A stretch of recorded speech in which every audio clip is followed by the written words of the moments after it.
ስደት እኔ አልመኝም። እኔ እንጃ እኔ ብቻ አገር ውስጥ መሞት ይሻላል። ከ3 ቀን በኋላ ነው ምግብ የሚያገኛችሁት። ከ76 ሰው 24 ሰው ነው የተረፈው። ትልልቅ ወንጀል ተሳታፊዎች ጀርባ ነው የሚቀመጡት። እስር ቤት ነው የወለድኩት እኔ ልጅ። በቂ ማስረጃ አሰባስቦ ይዞ ካልሄደ እዚህ ጋር የፍርድ ቤቶች ክፍተት ነው ብለን ልንል አንችልም። 3 ዓመት በኋላ ነው በህይወት ኑር አትኑር እንኳን ያወቁት ይሄንን መርዶ የሰሙት። በዚህ ወንጀል ህዝባችንን በጣም የተጎዳ ነው።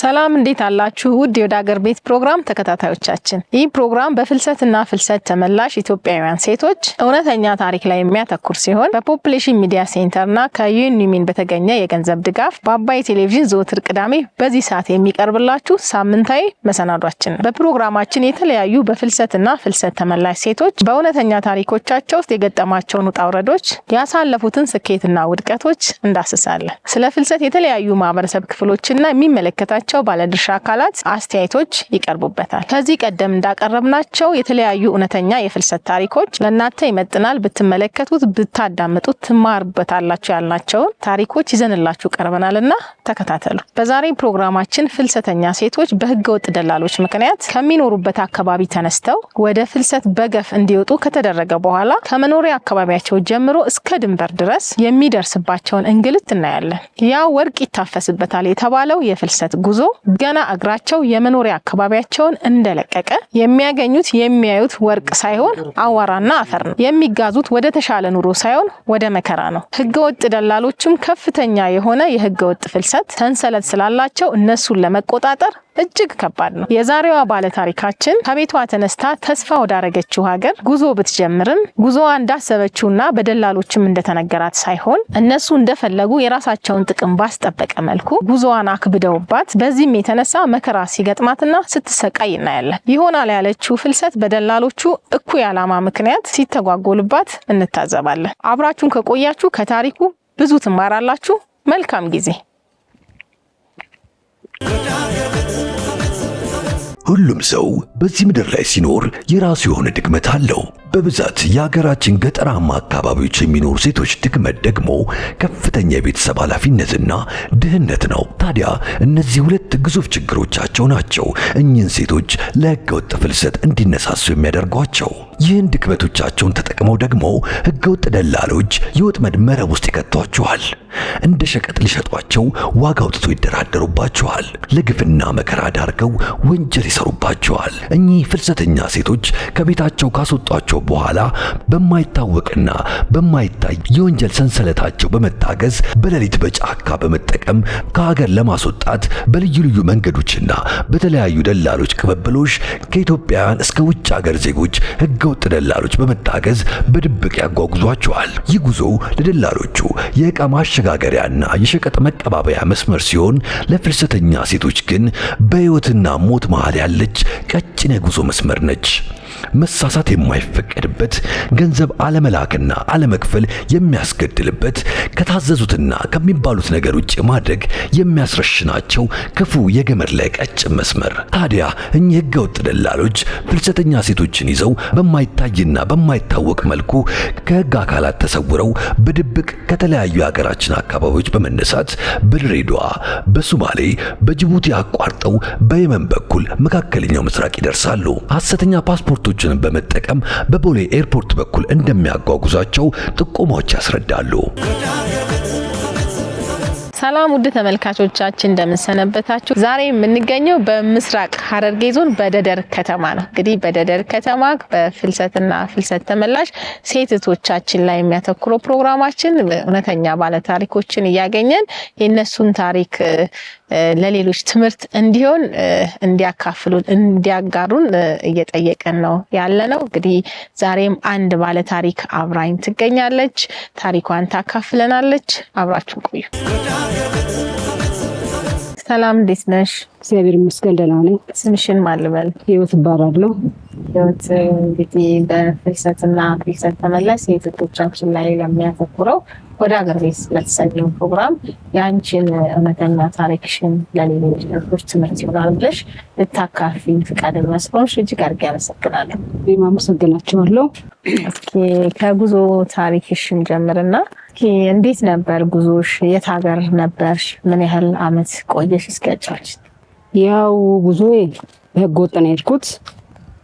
በሶማሊያ ቦሳሶ በሚባል በጀልባ ነው የሄድነው። በጀልባም 3 ቀን የተጓዝነው። እኛ 76 ሰው ነበርን።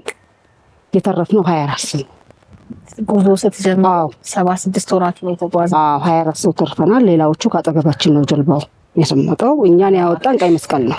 ጀልባው ተገልብጦ አንቺ የነበርሽበት ተጓዥ የነበረ ጀልባ ተገልብጦ 24 ሰው ናቸው የተረፍነው 24 ሰው ነው። በጣም ያሳዝናል። ያው ቋንቋ ስለማናውቅ የሆነ ገጠር ውስጥ ገባን። ስራ አስገቡን እነዛ ደላላ። ለ2 አመት ከ6 ወር ቤተሰብን አይተን አናውቅም። እኛ የምንሰራው ደላላ ነው የሚረከበው ገንዘቡ። ከዛ ምክንያት ለምንድን ነው ደላላ እጄን ህገወጥ ስለሄድን ማለት ይሄን ነገር መንግስት አያውቀውም። አሰሪዎቻችሁን ወስዶ ከአሰሪዎቻችንም ብር ይወስዳል። ሰራተኛኛን ማለት እንደተገዛ ነው ወቁት። ህገወጥ ነው የሄድነው። ቤተሰብን አንሰማም። 2 ወር ከ6 ወር 2 አመት ከ6 ወር ሲማላ መንገድ ላይ ወጣን። ወይ መያዝ ወይ እንደገና ሰው አግኝተን ሰርተን እናገኛለን በማለት ማለት ነው።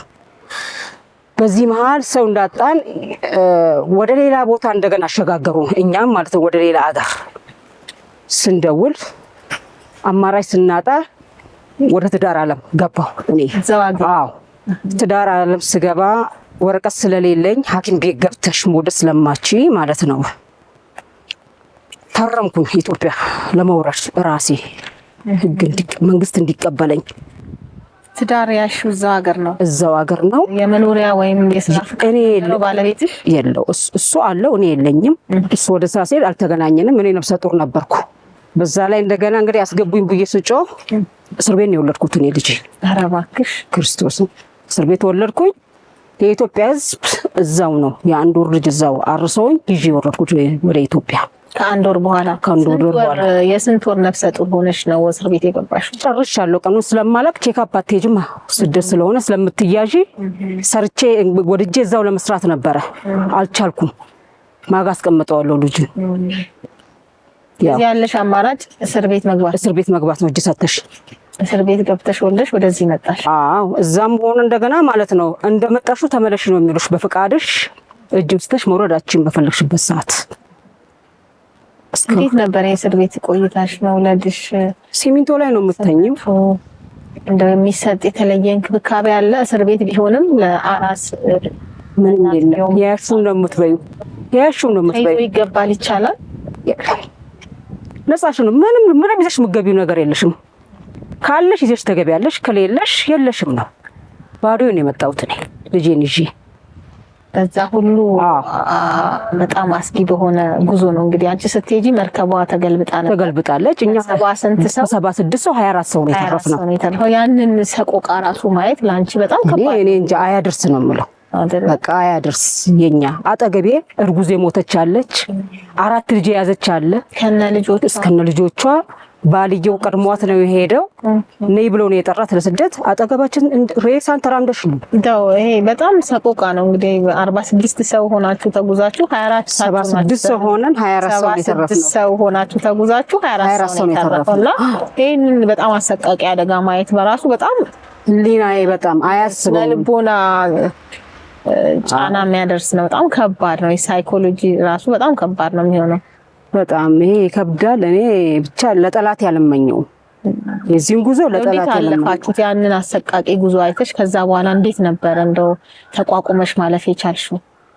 እኔ በዛ ላይ የደረሰብኝ ነገር ልንገርሽ፣ ጭንቀት ነገር መጥቶብኛል። በዛን ሰዓት አጠገቤ ሰው ሞቷል፣ ሬሳን አይቻለው።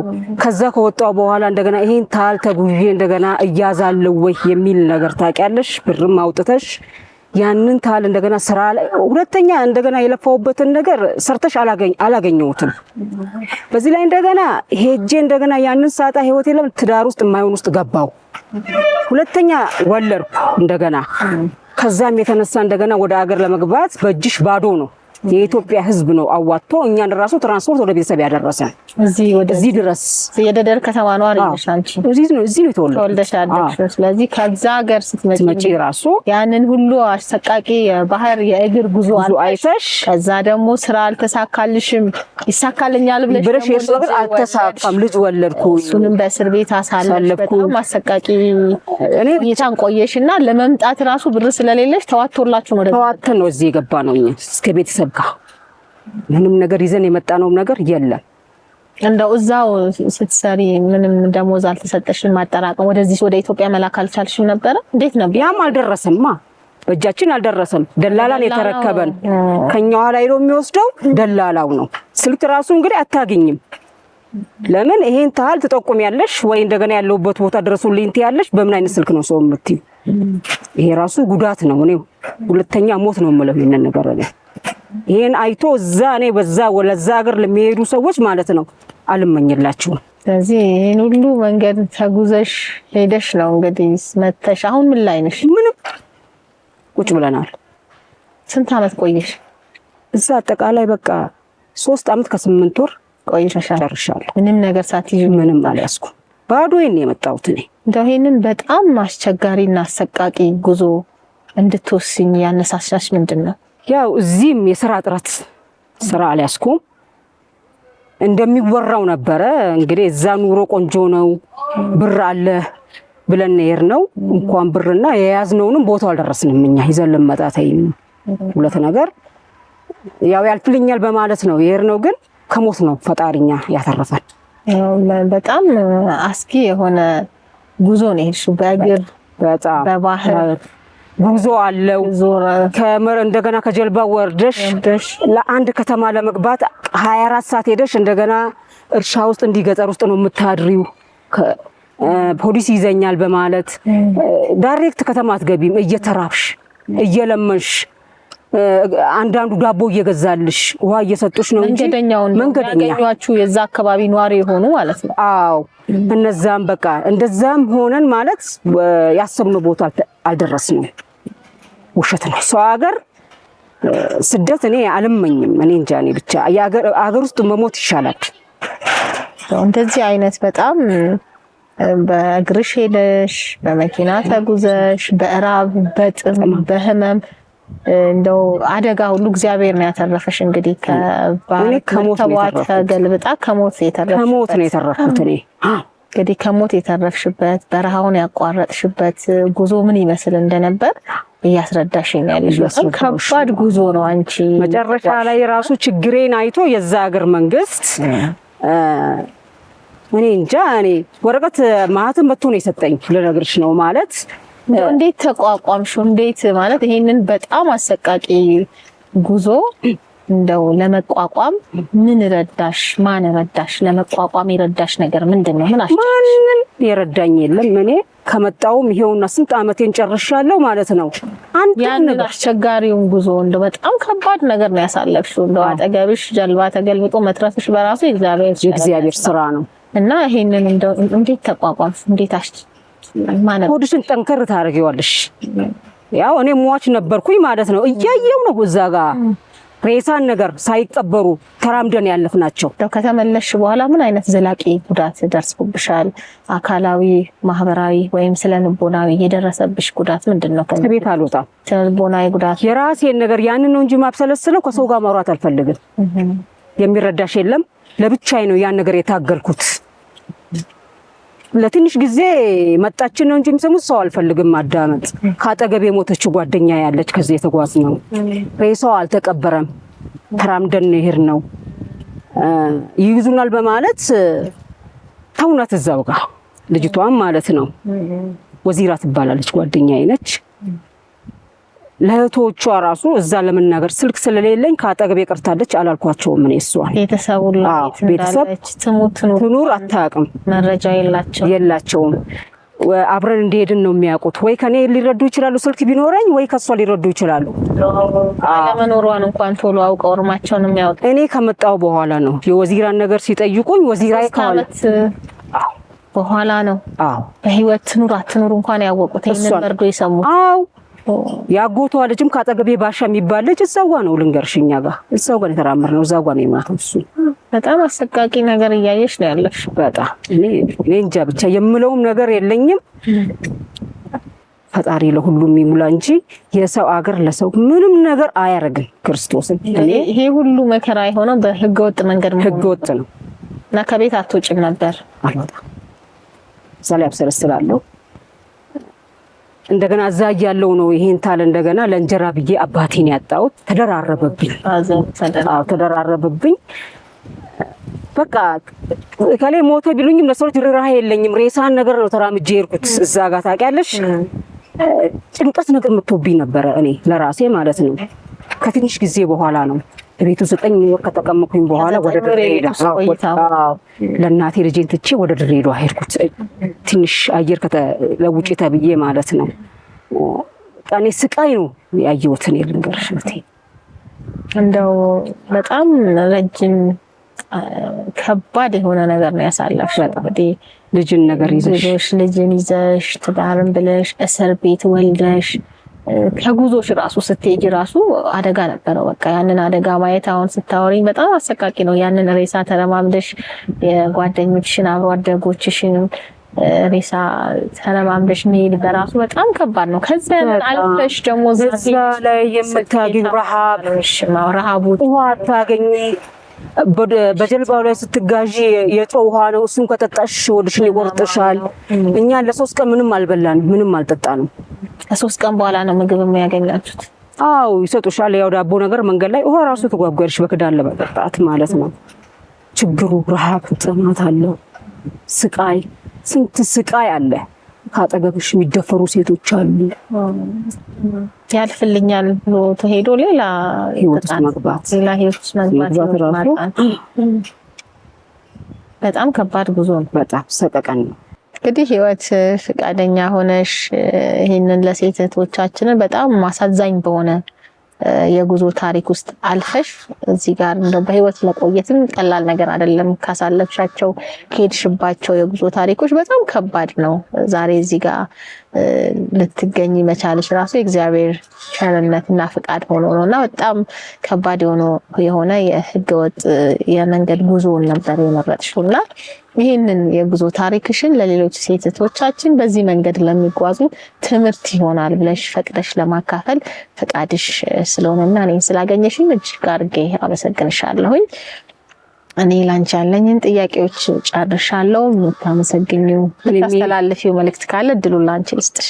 እኔም ያው እዚህ ጠርታችሁ ይሄ እድል በማግኘቴ እግዚአብሔር ተመሰገኑ። እናንተንም አመሰግናለሁ። እሺ አመሰግናለሁ። ሌላ ይስጥልኝ።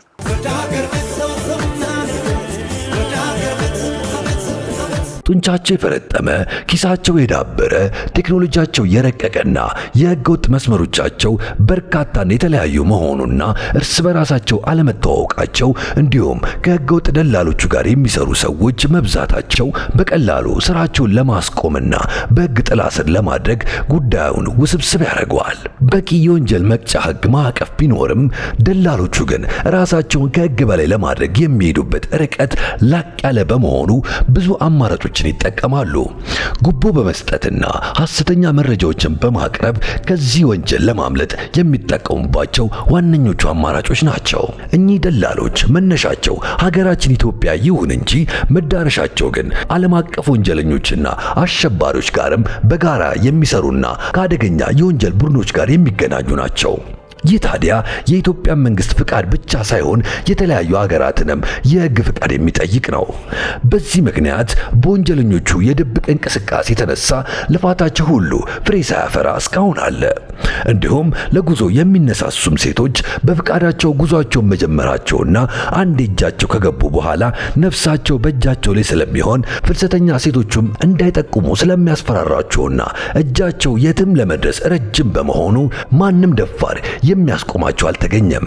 በእነዚህ ምስኪን ፍልሰተኛ ሴቶች ህይወት መቆመር ልክ እንደ ዳማ ጨዋታ የመብላትና የመበላት ያክል ቀላል ጨዋታ ነው። በፍልሰተኛ ሴቶች ላይ በህገ ወጥ ፍልሰት ምክንያት የሚፈጸሙት ወንጀሎች ግን ማንም ይቅር የማይለው ነው።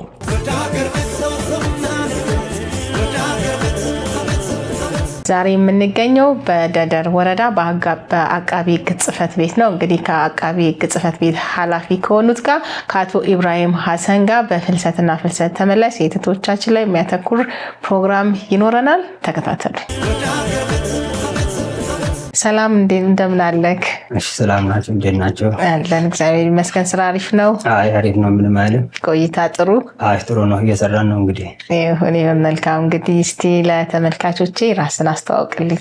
እሺ ቴንኪው፣ አመሰግናለሁ። አቶ ኢብራሂም ሐሰን ይባላለሁ። የምስራቅ ሐረርጌ ዞን ደደር ወረዳ አቃቤ ሕግ ጽሕፈት ቤት ኃላፊ ነኝ። እንግዲህ አቶ ኢብራሂም ፍልሰትና ፍልሰት ተመላሽ ሴቶቻችን ላይ በሚያተኩረው ፕሮግራማችን ላይ ይመለከተናል፣ ያገባናል ብለክ ለዚህ ፕሮግራም ማብራሪያ ለመስጠት ለተመልካቾቻችን ትምህርታዊ የሆነውን ፍቃድ ስለሆነ እኔን ለማግኘት እጅግ አድርጌ አመሰግናለሁ። አመሰግናለሁ። እንግዲህ አንዳንድ ጥያቄዎች ይኖሩናል። ችግር የለም። ህገ ወጥ አዘዋዋሪዎች ክስ እንዳይመሰረትባቸው በህግ ውስጥ ምን አይነት ልዩ የህግ ክፍተቶችን ይጠቀማሉ? እንግዲህ የህገወጥ ፍልሰት ሀገራችን ውስጥ ይሄ ወንጀል በጣም የተስፋፋ ነው። ምስራቅ ሐረርጌ ላይ በጣም ይበዛል። ብዙ ነው። ብዙ ሴቶቻችንን ህፃናታችንን እየተጎዱ ነው። ለዚህ ብሎ መንግስቱ ህግ አውጥቷል። ሰው ወንጀል የፍልሰት ወንጀል ለመከላከል የወጣው አዋጅ 1178/2012 ወጥቶ ስራ ላይ የዋለ ነው። አሁን የህግ ክፍተትን የሚባል ነገር አሁን ፍልሰቱ በደላላዎች ናቸው የሚከናወነው። እነኚህ ደላላዎች ክሱ እንዳይመሰረትባቸው የሚጠቀሙት ክስተት ህጉ በተለያየ ያስቀመጠ ነገር የለም። የህጉ ክፍተት ብዙም ነገር የለም። ቢሆንም ግን ክፍተቱ ያለው ለህግ ለማቅረብ በምናደርገው የወንጀል ምርመራ ላይ ምርመራ አሰባሰብ ሂደቱ ላይ አሰባሰቡ ላይ አሁን ይሄ ወንጀል የሚሰሩ ሰዎች ይሄ ወንጀል ተሳታፊ የሚሆኑት ደላላዎች በቴክኖሎጂም በገንዘብም በጣም የራቁት ነው። የኛ ምርመራ ግን ያን ያክል አይደለም። ለዚህ ክፍተቱ አሁን ምን ላይ ነው ያለው? ትናንሾች ናቸው ለህግ የቀረቡት ያሉት። ትልልቅ ወንጀል ተሳታፊዎች ጀርባ ነው የሚቀመጡት፣ አናገኝንም። እነሱን በምርመራ ለመድረስ ያን ያክል ጠንካራ አይደለም ስርዓታችንን በመመራው።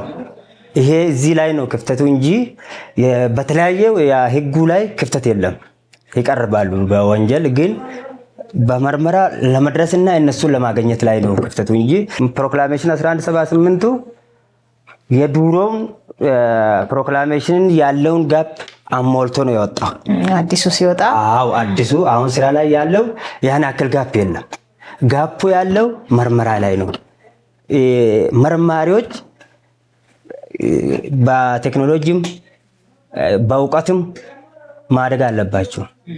ለትልልቁ ወንጀለኞች አሁን ሳውዲ አረቢያ ተቀምጦ የመን ላይ፣ ጅቡቲ ላይ፣ እንደገና ድሬዳዋ፣ ሐረር በተለያየ ቦታ ተቀምጦ እዚህ ያሉትን በስልክ ነው የሚገናኘው። ውስጥ ለውስጥ ነው የሚሄዱት። አሁን ትናንሾቹን ደላላዎች ካገኙን በምርመራ ትልልቆቹ ጋር መድረስ አለብን። እዛ ላይ ለመድረስ ያለንን እውቀትም ቴክኖሎጂን በመደገፍ ላይ ክፍተቱ እዚህ ላይ ነው እንጂ ህጉ ላይ ያን ያክል ተብሎ የሚቀመጠው ጋፕ የለም። በምርመራ የሚገኙ ማስረጃዎች በምርመራ ሂደት ውስጥ የሚገኙ ማስረጃዎች በቂ ከሆኑ ህጉ ግን ጥፋተኛ ነው ብሎ ያስብላል። ለማስባል በቂ ማስተማሪያ የህግ ስርዓት አለ ነው የምትለኝ? አዎ ስርዓቱ አለ፣ በቂ ነው። አማ ለብሲን የከነ ማንደልደሉ ፊሴራ ለዳንጋጭ የሲሱ ኢትሱ ፊቶቹ ዳቤ ዲቢ ሁለተካ ተርባተ ሚሰደ ኩኒ ቃው ለብሲ ጀልቀባ ቀቡሰን እንደጉቴቤ ለብሲች አድት yakkamtoota yookaan warri yakka kanarratti hirmaatan itti gaafatamaa goosisuu keessatti addatti qaawwa'uu hin qabu. Labsichi guutee kaa'ee jira. Tokkoon yakkichaa gochoota namoota akkaataa irratti hirmaataniin even hanga ragaa qopheessuu fi ragaa sobaa warra fayyadame qopheessee argameetti dabalatee labsichi yakka godheetumee jira. Rakkoon bakka jiru qorannaa keenya irratti. Qorannaan tokkoffaa yakkichaa aangoo federaalaati. yakkaangoo federaalaati ammoo ka qoratamu aanaa irratti asinnu qorata qorataan poolisii fi abbaan alangaa dhimmicha qoratu teknooloojiidhaanis beekumsaanis leenjii garaagaraa fudhatanii gahoomuu qaban amma yeroo hedduu dallaala godaan seera alaa kana gurguddaa san biran geenye yeroo qoran xixiqqaadhaasii qabnee seera dhiyeessinee kaadabsiisaa jiru. Dallaalonni xixiqqaan isaan ganda keessatti ijaarratanii qaban kuni duuba isaanii dallaalota gurguddaa jira. Harar ni taa'u, Diree Dhawaa ni taa'u, Yaman, Suudi Arabiyaa, Jibuutii keessa ta'aniiti asii bilbilaan qunnaman. Maallaqa guddaa investi irra godhan. Maallaqa guddaa irratti investi godhanii lafa jalaan waa hunda haada mijjeeffatanii jiru. Yeroo qorannu isaan san cabsinee bira gahuu dadhabuu keenya irratti qaamnu kan jiru. Cabsinee dallaalaa xiqqaa kan erga arganne faana isaa hordofnee isa guddaa san bakka jiru dhaynee fuudhuu irratti qorannaan keenya teknooloojiidhaanis haa ta'u loojistikiiwwan garaagaraa teknooloojii loojistikii fi beekumsallee dabalatee bakka san hin geenye. Hanqina qorannaa keenyaarraa kaka'e dallaalota gurguddaa san bira dhaquu dadhabne. Malee qorannaan keenya cimee dallaalota gurguddaa san bira geenya taanaan seerichi ni adabsiisa. Qaawwan qabu jechuudha seera addatti waan ta'eef isa kanarratti barbaachisaa ta'e ka barbaachisu namoota qorannaa kanarra hojjetan ogeeyyii gahoomsu mootummaan xiyyeeffannaa kan nuuf qabu teknooloojiinis haa ta'u baay'ataan deeggarus haa ta'u loojistikiiwwan garaagaraa guutee qaama qoratu kana gahoomsu qaba jechuudha. Yoo gahoomse qorannaadhaan bira geenya waan ta'eef addatti seerri isaan itti gaafatamummaa jalaa baasuudhaaf qaamni mul'atu hin jiru. ደላሎች በቴክኒክ ህግ ውስጥ ለመቆየት የውሸት ሰነዶችን የፊት ኩባንያዎችን ወይንም ደግሞ መደበኛ ያልሆኑ ስምምነቶችን እንዴት ይጠቀማሉ? አሁን ቅድም እንዳልኩሽ ደላላዎች በገንዘብም በቴክኖሎጂም በሁሉም ነገር አደገኛ ናቸው። ትልቅ ገንዘብ ነው ኢንቨስት የሚያደርጉት ይሄ ወንጀል ለመስራት ተካፋይ ለመሆን ትልቅ ወንጀል ገንዘብ ኢንቨስት አድርጎ እስከ ታች ቀበሌ ድረስ ነው እጃችሁ የሚደርሱ። ያን ጊዜ አሁን ይሄ ወንጀል በሶስት መንገድ ነው። አንዱ በመሬት ይሰራል ማለት በእግር ተጉዞ ይሄዳሉ ሰዎች። ሁለተኛ በውሃ በባህር በጀልባ ይሄዳሉ። ሶስተኛ በኤሮፕሌን ነው በቦሌ ነው የሚሄዱት። በቦሌ ይሄዳሉ።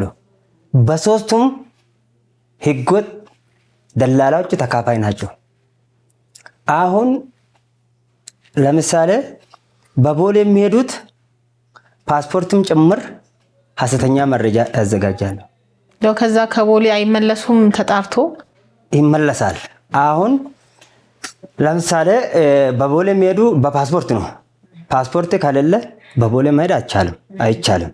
ስለዚህ በቦሌ ለመሄድ አንድ ሐሰተኛ ፓስፖርት እንዲዘጋጅ በገንዘብ ይሁን በዋቴቨር ይደረጋሉ። ሁለተኛ ሲስተም ነው የሚፈጥሩት። ሲስተም ይፈጥራሉ። አሁን ለምሳሌ ዘመድ ያልሆኑ አንድ ሰው ውጭ ሀገር ተቀምጦ ሚስቴ ነው ተብሎ ወይ ደግሞ ልጄ ነው ተብሎ እዚህ ሀገር ውስጥ ስሙን በመቀየር ሐሰተኛ መረጃ በማዘጋጀት አሁን ወደ ውጭ ሀገር ይወስዳሉ። ሌላ ሰው ሆኖ እያለ በሌላ ሰው ስም ይሄዳል። እንደገና ለዚህ ወንጀል ሲባል በአይዲ እንትን መታወቂያም ጭምር ከቀበሌ በሐሰት የሚወጣ አለ። በሐሰተኛ ስሙ ማለት ነው። በሐሰተኛ ስም ሌላ ቦታ የሆነ ሰው እዚህ ቦታ ነው ምናምን ተብሎ ሐሰተኛ በጣም ነው የሚሰሩት። እንደገና ደግሞ እኛ አሁን ይዘን እነኚህ ትንንሹ ደላላዎችን ይዘን ምርመራን ጨርሰን ለፍርድ ቤት እንዲቀርብ በዞን ነው የሚታየው ወንጀሉ። ለዞን ልካለን። እዛ ክስ ከተመሰረተ በኋላ የኛ መረጃ የአቃቤ ሕግ ምስክሮች እነሱ ላይ ቀርቦ እንዳይመሰክር በገንዘብም በማስፈራራትም ያባብላሉ። አዎ ድራሽን ያጠፋሉ ምስክሮች። አዎ እንደምንም አድርገን ደግሞ ለፍርድ ቤት ምስክሮ አቀርበን እንዲከላከል ፍርድ ቤት ትዕዛዝ ሲሰጥ ሐሰተኛ መረጃ እንደገና ያዘጋጃሉ። ራሱ ለማስወጣት ያዘጋጃሉ። በጣም ገንዘብ ኢንቨስት አድርጎ አዘጋጅቶ ያመጣሉና የአቃቤ ሕግ ምስክሮችን እንትን ለማድረግ ነፃ ይወጣሉ።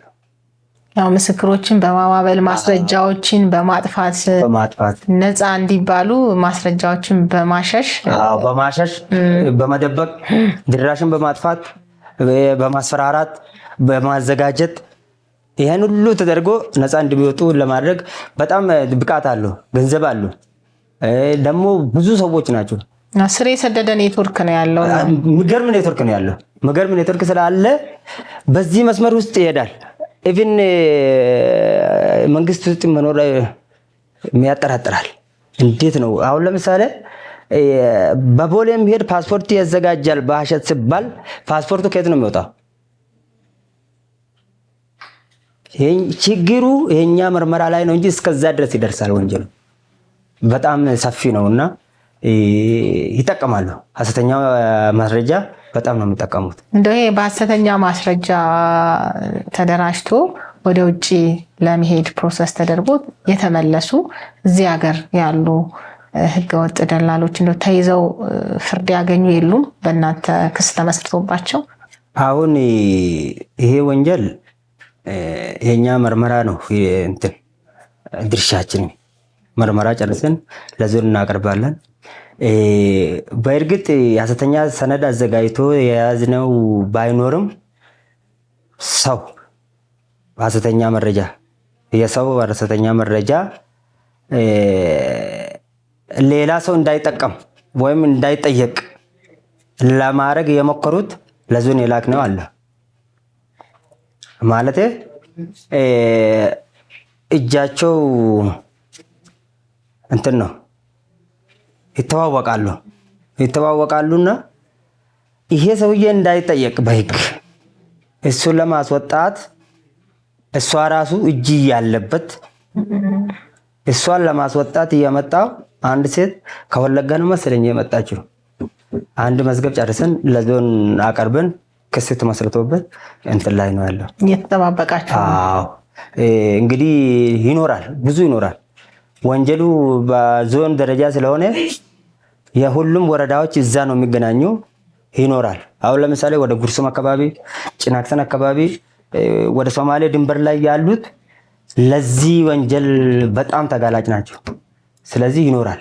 በቅጥርና በህገወጥ ዝውውር ላይ የሚጣሉ ቅጣቶች በቂና ጠንካራ ናቸው ወይንስ ቀላል ቅጣቶች ተደጋጋሚ ጥፋቶችን ያበረታታሉ ብለው ያስባሉ? አሁን እንግዲህ ይሄ ነገር በሁለት ቦታ ከፍለን ማየት ነው ያለበት። አንደኛው ህጉ በቂ ቅጣት አስቀምጧል ወይ፣ ሁለተኛ የተከሰሱት ለፍርድ ቤት ያቀረቡት በቂ ቅጣት ያገኙት ወይ ብለን ሁለት ቦታ ከፍለን ማየት ያለብን።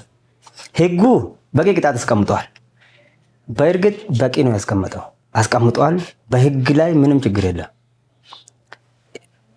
ኢቭን አሁን በሰው የመነገድ ወንጀል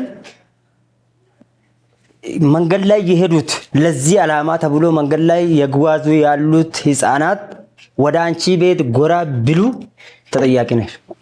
እስከዛ ድረስ ህጉ አስቀምጧል። አሁን ችግር ያለበት ውሳኔ ላይ ነው። የተጣሉ ያሉት ቅጣቶች በቂ ነው? ጭራሽ በቂ አይደለም። ውሳኔው ላይ ክፍተት የሚኖረው ከማስረጃ አሰባሰብ ነው። አዎ አሁን የኛ ጋም አለ ችግር። ቅድም እንዳልኩሽ የኛ መረጃ ማሰባሰብ ብቃታችን ራሱ በቂ አይደለም። ያን ያክል በቂ አይደለም። ገና እንትን ይፈልጋል፣ ድጋፍ ይፈልጋል። ገና ማደግ አለበት። በቴክኖሎጂም መደገፍ አለበት። ይሄ እንዳለ ሆኖ ለፍርድ ቤት ስናቀርብ ደግሞ ፍርድ ቤት ጋር ያለው ግንዛቤ እና አቃቤ ሕግ ጋር ያለው ግንዛቤ እዚህ ላይ ነው ችግሩ። አሁን በሰው መነገድ ወይም ህፃናትን መጠቀም ለመጠቀም ወንጀል ክስ ተመስርቶበት ለፍርድ ቤት ስናቀርብና ፍርድ ቤት ቀርበው ውሳኔ ሲያገኙ የሚሰጠው ቅጣት አሁን ፍርድ ቤቶች አንዳንድ ፍርድ ቤቶች ግንዛቤያቸው ለምሳሌ አንድ ህፃን ጉልበቱን ለመጠቀም የህፃናት ጉልበትን ለመጠቀም ከዚህ ወስዶ ሌላ ቦታ እነኚህ ወንጀለኞች ተይዞ ለፍርድ ቤት ሲቀርቡ ፍርድ ቤቶች የተደረሰ ጉዳት የለም በሚል ደግሞ ድንበርን አላሻገረም እንዲህ አይነት ነገሮችን በመጠቀም ያቀለላል ቅጣቱ ይቀላል እንጂ ነፃ አይሆንም። ነፃማ አይሆንም። ነፃ አይደለም። ነፃ የሚሆነው ምስክር ላይ ችግር ካለ ነው እንጂ ነፃ አይሆንም። ነፃ መሆን ብቻ ሳይሆን በቂ ቅጣት ካላገኙ ደግሞ ሌላውን ይጋብዛል። በቂ ቅጣት ማግኘት ስላለበት እዚህች ጋር ፍርድ ቤቶች ጋር ችግር ግንዛቤ ላይ ነው።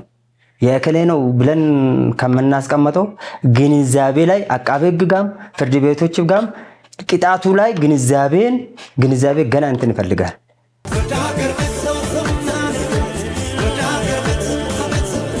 በኮንቴነር ለረጅም ሰዓታት በሙቀታማ በረሃዎች እንደ ቃጭቋቸው በመጓዛቸው ምክንያት አብዛኞቹ ለሞት ተዳርገዋል። በየጫካና ድሩ ሲያጓጉዟቸው የአውሬ ራት አድርገዋቸዋል። ለድንበር ጠባቂዎችና ለራሳቸውም ስሜት ማርኪያ እንዲሆኑ አስደፍረዋቸዋል፣ ደፍረዋቸዋል። በባህር መርከብ ላይ በጣም ብዙ ፍልሰተኞች በማጨቅ ሲጓዙ ማዕበል ሲያስቸግራቸው አውጥተው ለአሳ ነባሪና ለባህር አውሬዎች ወርውረዋቸዋል። በተባሉበት ቦታ ሳያደርሱ ውቅያኖስ መሃል እንዲወርዱ በማድረግ ለጭንቀትና ሞት ዳርገዋቸዋል። ከዚህም ውጪ ለመስማት የሚዘገንኑ ተግባሮችን ፈጽመውባቸዋል። ይህንን ሁሉ ችለው የተወሰኑት የሆነ ቦታ ደርሰዋል። ከዛ በኋላ የሚገጥማቸው መከራ ደግሞ ሌላ አዲስ ምዕራፍ መክፈቱ እንዳለ ሆኖ ስራቸውና ተግባራቸው ወደር የለሽ የክፋት ማሰሪያ ነው። ይህንን ስራቸውን ለመቆጣጠር ፓትሮል ተሰማርቷል፣ አሰሳ ተደርጓል። ግን አሁንም ፍሬ ሳያፈራ የምስራቅ አፍሪካ ችግር ሆኖ ቀጥሏል። እኚህ ህገወጥ ደላሎች ከትናንሽ የቀበሌ ሚሊሻዎች እስከ ከፍተኛ የመንግስት ባለስልጣናትና ድንበር ጠባቂዎች በየሀገሩ እንደፈለጉ የሚዘውሯቸው ሰዎች በእጃቸው ስላሉ ማንንም ምንም አይፈሩም። በተግባራቸውም ነውር አያውቁም። ሁሉም ችግሩን ለመፍታት ይታገላሉ። ግን የተፈለገውን ውጤት ማምጣት እስካሁን አልተቻለም። ታዲያ መፍትሄ ማምጣት የሚቻለው ምንጩ ላይ መስራት ሲቻል ብቻ ነው። ያ ማለት እኚህ ፍልሰተኛ ሴቶች ለህገወጥ ፍልሰት ፊት እንዳይሰጡ የግንዛቤና የህገወጥ ፍልሰትን እውነተኛ ገጽታ ደጋግሞ ማስገንዘብና እንዲሁም በሀገራቸው ሰርተው እንዲለወጡ እድል ማመቻቸት ብቻ ነው መፍትሄው።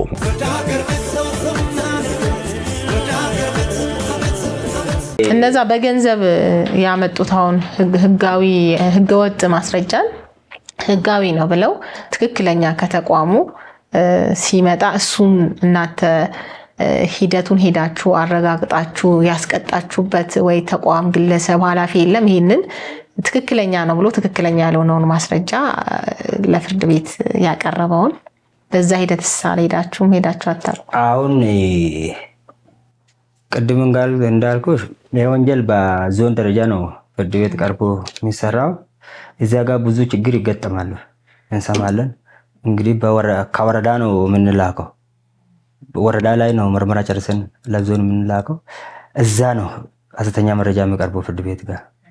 እዛ ስለሚቀርበው አሁን በሐሰተኛ ወንጀል ሊኖር ይችላል ይኖራል ብዬም አስባለሁ። ይኖራሉ፣ በእርግጥ ይኖራል። ግን ይሄ ነው ብዬ የምናገረው ባይኖርም እንዳይጠፋ እርግጠኛ ነኝ ይኖራል። አሁን ዋናው ነገር ሆኖ ከተገኘ ምን ይሆናል ነው። ሆኖ ከተገኘ እንግዲህ እንደ አዲስ ምርመራ ጨርሰን የመንግስት አካል ተካፋይ ከሆነም ራሱ የቻለ በወንጀል ኢቭን በሙስናም ሊሆን ይችላል። ሙስናም ሊሆን ይችላል። ይሄን ወንጀል እየደገፈ ራሱ ህጉ ራሱ አስቀምጧል። ሐሰተኛ መረጃ ራሱ አስቀምጧል። አሁን ለምሳሌ ይሄ እንትኑ ወንጀል አንቀጽ አስቀምጧል። 1178ቱ ሐሰተኛ መረጃ ምን ይሆናል? እንዴት ነው የሚዘጋጀው? ያዘጋጀ ሰውዬ ምን ይሆናል? በምን አይነት ቅጣት ነው የሚጠበቀው? በምን ይቀጣል? በምን ነገር አስቀምጧል። እስከ ከቀበሌ የሚሰጣው መታወቂያ ድረስ ያለውን ነገር አስቀምጧል። ስላስቀመጠ በወንጀል እንጠይቃለን፣ ግን እሱ ይወጣል። ሐሰተኛ መረጃ መጥቶ ይወጣል፣ ነፃ ይባላል። ገና እንደገና ረጋ እንትን መረጃ አሰባስበን ለህግ እናቀርባለን እንጂ እሱ ይወጣል። ግን እንዳያቀርብ ለፍርድ ቤት እንዳያስቀርብ ለመከላከል ወይ ደግሞ እዛ ላይ መስራት ነው ያለብን እንጂ እነሱ ይጠቀማሉ። እሺ፣ አቶ ኢብራሂም ሀሰን ስለሰጠኝ ማብራሪያ እጅግ አድርጌ አመሰግናለሁ። እኔ ጥያቄዎችን ጨርሻለሁ። የምታመሰግነው የምታስተላልፈው መልእክት ካለ እድሉን ላንተ ልስጥ። እሺ፣ እኔም አመሰግናቸዋለሁ። አባይ ቲቪ እስከዚህ ድረስ መጥቶ እኛንን ለመነጋገር ያመጡት በጣም ከልብ ያመሰግናቸዋለሁ። እንደ መልእክት የሰው በሰው የመነገድና ህገወጥ ድንበር መሸጋገር ወንጀል ህዝባችንን በዚህ ወንጀል በጣም እየተጎዱ ነው። የሆነ ጊዜ እዚህ ያለው አንድ ምርመራ ጨርሰን ለዞን የላክነውን ነገር ይነግራችኋለሁ። ህፃን ናት፣ እዚህ ደደር ወረዳ ናት፣ ሴት ናት። ወደ 14 15 አካባቢ ነው እድሜዋ። ከዚህ ወደ ሱዲ ለመሄድ ይሄዱና ሶማሊያ ክልል ከገቡ በኋላ በአልሸባብ ይያዛሉ። አልሸባብ ይያዙና ይዞ ይሄዳል። ከዛ ይዞ ሄዱና ብዙ ሰው ነው የተያዘው። የከፋ ጦርነት መንግስትና አልሸባብ ውስጥ የሶማሌ መንግስት ይመስለኛል አስከፊ ጦር በኋላ በህይወት ተይዛ ተመጣለች። ትምጣና የሶማሊያ መንግስት ለኢትዮጵያ መንግስት ይሰጣል። ኢትዮጵያ መንግስት አመቶ ከጅጅጋ በዚህ በመኪና አመቶ ጨለንቆ ላይ ጥሎ ይሄዳሉና ህፃኗ ዞሮበታል። ወደ ደደር ለመሄድ ወደ ሐረር ተመለሰች። ደደር ወደ አዲስ አበባ መንገድ ነው የሚመጡ ከጨለንቆ ማለት ነው። እሷ ግን ወደ ሐረር ተመለሰች። ከዛ ሰው መንገድ ላይ ሌሊት አገኝቶ ይዛና ይወስዳል። ሰው ወስዶ እዛ እሷ ጋር በሁለቱ ሳምንት አካባቢ እሱ ሰውዬ ጋር ማዲያ ነው ማዲያ አካባቢ እዛ ማዲያ ውስጥ እየተቀመጠች ያለ እሷን የሚያውቀው ሰው እዛ ያገኛልና ይዞ ያመጣል። አሁን እቺ ሴትዮዋ አእምሮ በጣም ተጎድቷል። ህፃናት በጣም አብሮ ተጎድቷል። እሷ ነው እኛ ያገኘነው እንጂ ሌላ ቋንቋ የሚያውቁት ብዙ ሰዎች አሉ። ከአማራ ክልል፣ ከትግራይ ክልል፣ ከጉራጌም ከየትም ይመጣሉ። ማለት የፈለኩኝ በዚህ ወንጀል ህዝባችንን በጣም የተጎዳ ነው። ህፃናታችንን ለማየውን ነገር ተጋልጧል። ስለዚህ ይሄ ጉዳይ ላይ መንግስት በደንብ ትኩረቱ ተሰጥቷል። ራሱ ይሄ ፕሮክላሜሽን ማውጣት ራሱ ትኩረቱን ያሳያል በእርግጥ ማለት ነው። ቢሆንም መርመራ ላይ ትኩረት መስጠት፣ የመርማሪዎችን አቅም መገንባት ላይ ትኩረት ከተሰጠ ይሄ ወንጀልን እንከለከላለን። ግን ህፃናትና ሴቶቻችንን ነው ለዚህ ወንጀል የተጎዱ ያሉ። እንደገና ደግሞ ይሄ ወንጀል አሁን ምስራቅ ሐረርጌ አስከፊ የሚሆንብን ወይ ደግሞ አስቸጋሪ የሆነብን ሐረሪ ክልል እዚህ አለ፣ ድሬዳዋ ከተማ አለ፣ ኦሮሚያ ክልል እዚህ አለ። አሁን ደላላዎች ጅጅጋም አለች። ደላላዎች ድሬዳዋ፣ ሐረሪ፣ ጅጅጋ ነው የሚቀመጡት።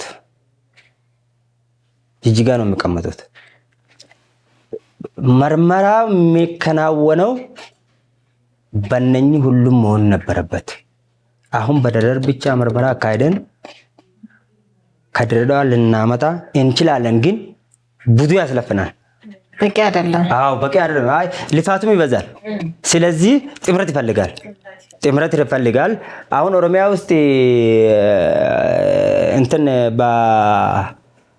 በሬጉሌሽን 252 ጥምረቱ ቱምሰ ገምታ የሚባለው ተመስርቶ በአቃቤ ሕግ የሚመራ አለ።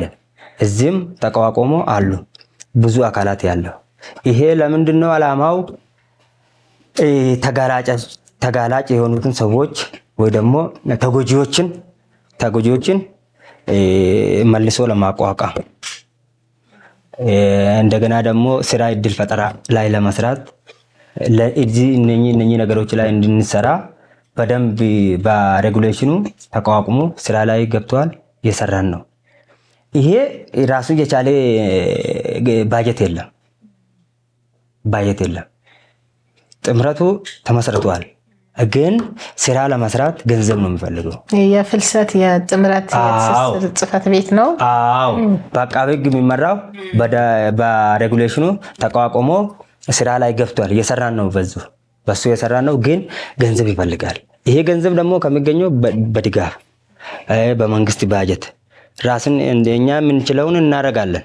ግን መንግስትም ትኩረት ሰጥቶ ይሄ አቅም ግንባታ ላይ መስራት አለበት። ግንዛቤም እናንተም እንደ ሚዲያ ግንዛቤ መስራት ላይ እየሰራችሁት ነው። ግን ከዚህ በላይም ለመስራት ይጠበቅባችኋል። ምክንያቱም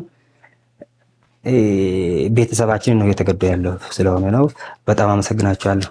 እኔም አመሰግናለሁ። እንግዲህ ከአቶ ኢብራሂም ሐሰን ጋር የነበረን ቆይታ ይህንን ይመስላል። በፍልሰትና ፍልሰት ተመላሽ ሴት እህቶቻችን ላይ በሚያተኩረው ፕሮግራም ያላቸውን ሀሳብ አስተያየት አካፍለውናል።